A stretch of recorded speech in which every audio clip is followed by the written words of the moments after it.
Hello, everybody, and welcome to Church at Home with Rachel for Feel Good Friday, the 15th of March. I do believe it's the Ides of March.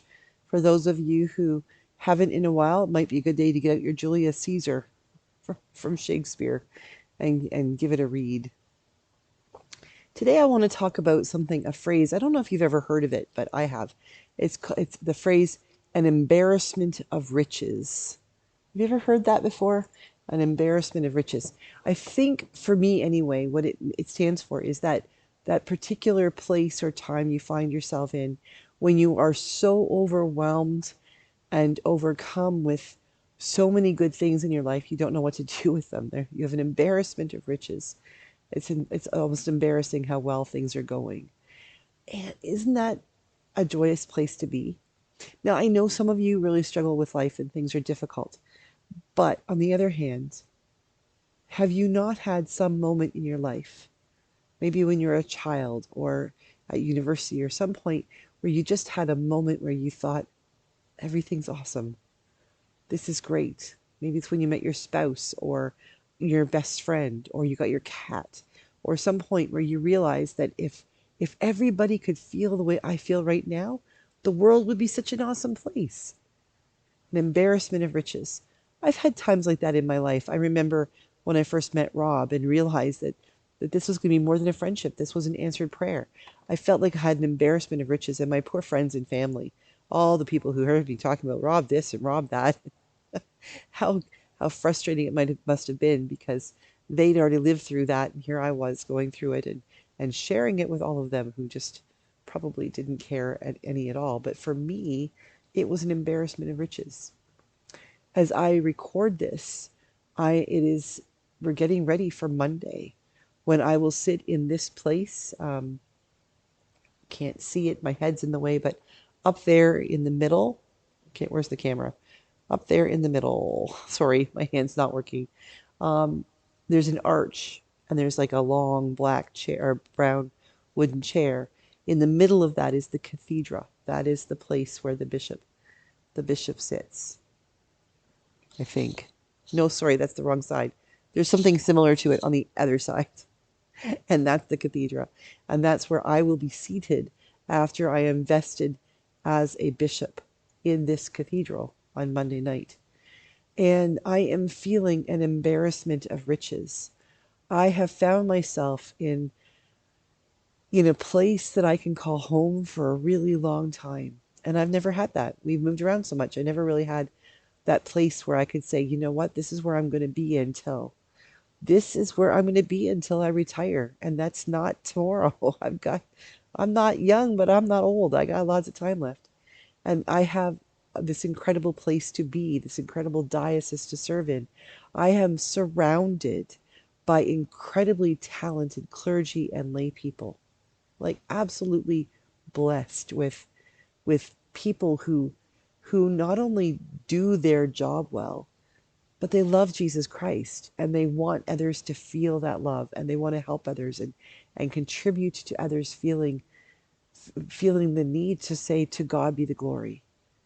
They are they are dedicated. They are not well paid, which is part of the embarrassment of riches because our riches are not financial. Our riches are in love and companionship, in a desire to serve God where they are planted and to find the beauty of God's creation right here. And like this place is beautiful. I have had a chance to drive out to a couple different places in a couple of different directions. I am directionally challenged, which will be an issue for me as a bishop. But I think I went north for a couple of times and I went south, I believe. I've been to Deepwa a couple times and I've been to Verdun for different things as well as being in town. And it's winter and the snow falling is gorgeous. And the other day it rained in the morning and it warmed right up and the sun came out and seeing this the sun glistening on the remaining snow and seeing pavement instead of ice was beautiful. And then waking up again yesterday morning to discover it had snowed and it was pristine. That beautiful snowfall that happens when it's light and fluffy. And then going outside to start my car and seeing, even though that we're in condos and nobody needs to do any shoveling, a grandpa and his grandchildren were out shoveling their driveway with the kids, their tiny little shovels, and they were having a great time. I am surrounded by an embarrassment of riches. When we look at our lives, we can choose to see what we want to see. We can choose to see goodness, or we can choose to see the tough stuff. I have an embarrassment of riches in my life. It doesn't mean I don't have difficulties. Rob's health is not what it should be. And, mine probably mine could be better too. I've got churches that are struggling financially and clergy who are working their fingers to the bone because they have 2, 3, 4, 5 congregations and there's only one of them. I have lay people who in the north who are worshiping using, as I mentioned the other day, the gospel-based discipleship because they don't have a priest to come out to see them regularly, and yet they take care of one another and they take care of the people who live in their communities in beautiful and wonderful ways. There are many, many things I could look at and say, oh, woe is me. What has happened? What am I the bishop of? How are we going to do this? I could be Eeyore. Remember Winnie the Pooh and Piglet and Tigger 2 and Eeyore? Oh, well, just the way it is. I've had seasons in my life when I am the Eeyore. I do it really well. But I've also figured it. I don't remember which one it is. Maybe it's Winnie the Pooh or Piglet. I'm not sure. Sometimes I'm Tigger. Absolutely, sometimes I'm Tigger. But there are times. But I'm finding I can choose to be Eeyore or I can choose to be the other. And I think it's important that we choose to be the other. We can acknowledge there are days when it's just going to be wake up in the morning and say, this is going to be a 14 and a half cup of coffee Eeyore kind of day. And that's okay as long as it's a day and not a month or a year or a decade. But sometimes we have to wake up and look at that and say, it's going to be a 14 and a half cup of coffee day, but I'm going to make it an embarrassment of riches day. It's a choice. None of us has life perfectly. None of us has everything. Even those people we look at and say, they're beautiful, they have great cars, they have millions of dollars, they got the perfect job, the perfect life, the perfect family. Chances are they don't. They just seem to have a perfect way of showing it, of advertising what they have. But what we really have is life. And it's not perfect, and it's hard sometimes, and sometimes it's easy, but usually it's hard. But we have a choice. We can choose to look on the downside, or we can choose to look on the upside. Even if, as some of my folks are saying, well, it's a good day. I'm on the right side of the daisies. I'm not pushing them up. Okay. Yeah, you're here. That's awesome. But the reality is, we really do have an embarrassment of riches. And then what we do with it is what makes it a good day.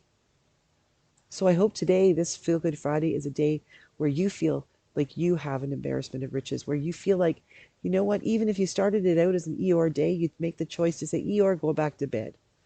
We're going to make this a good day. We're going to see the roses instead of the thorns. We're going to smell the daisies because we're on the right side of them. We're going to reach out to somebody else and tell them we love them. And we're going to tell them if they don't say it right back, we're going to say, you know what, I need to be told I'm loved too. Until they do. Celebrate your embarrassment of riches. And don't worry about your Eeyore days. They will come, but they will also go. I am going to publish Gospel on the Go, and hopefully this time I will get it recorded and ready to go for first thing Sunday morning. And I am not going to produce a church at home with Rachel on Monday or on Tuesday because some big things are happening and I need to focus on those. And to be quite frank, I don't know. I wouldn't be able to record early the Monday one because I don't know how I'm going to feel on Monday. Excited, anticipatory, nervous, terrified, all of the above. And Tuesday I will just be tired but there will be, God willing, the creek doesn't rise.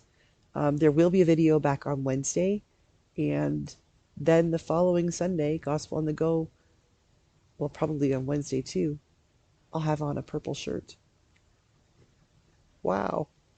So I'll see you on Sunday, and then I will see you on Wednesday. God bless you all. Please pray for me. And for those of you who are asking, we don't have the ability to live stream the consecration, but I do understand that we're going to be recording it, and then it'll go up on the Brandon YouTube site, which I'll fill you in about after the fact. Have a great day. Have a great weekend. God bless you, and I will see you again soon.